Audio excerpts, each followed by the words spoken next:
Greetings, and welcome to my In Shorter Programming Logic supplementary videos. I'm Andrew Bastian. I will be helping you out. I'm assuming you already have your IDE set up. If not, we'll cover that in another place. But let me introduce you first to this little terminal down here. You may have to find it in this little pop-up menu instead if you're not seeing it directly. Regardless, once you have your terminal open, you'll notice it looks like a DOS prompt. In this case, if we type node, N-O-D-E, it should bring us right to your interpreter. If this does not happen, then you've misconfigured your IDE, and you need to go through your settings and fix that. But I'll worry about that later. For now, this little prompt right here is waiting for some JavaScript code. And I'm going to give it some. You can use virtually anything you can write in a program in this little interpreter. For instance, I will create my number and assign it to 5. This returns undefined. You can see it shows exactly what you typed in and what it returned. In this case, it says undefined because let returns nothing. However, if I were to type my num, it will show 5. On the same example, if I type let my string equals volcano, sure, why not? Also shows undefined, but if I type my string, it returns volcano. Notice the quotes enclosing it. This is JavaScript notation for a string.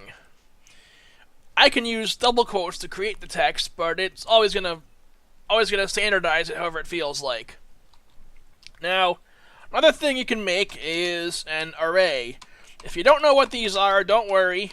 I'm just using this as a demonstration.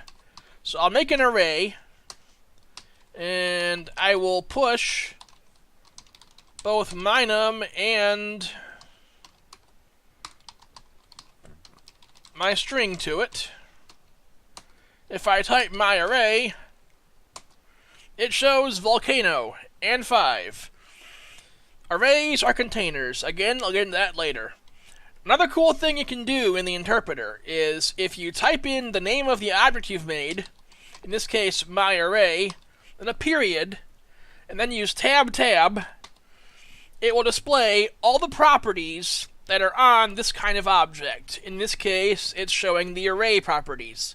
For instance, you can push things to the array. You saw me just do that. You can remove things from the array. You can sort the array.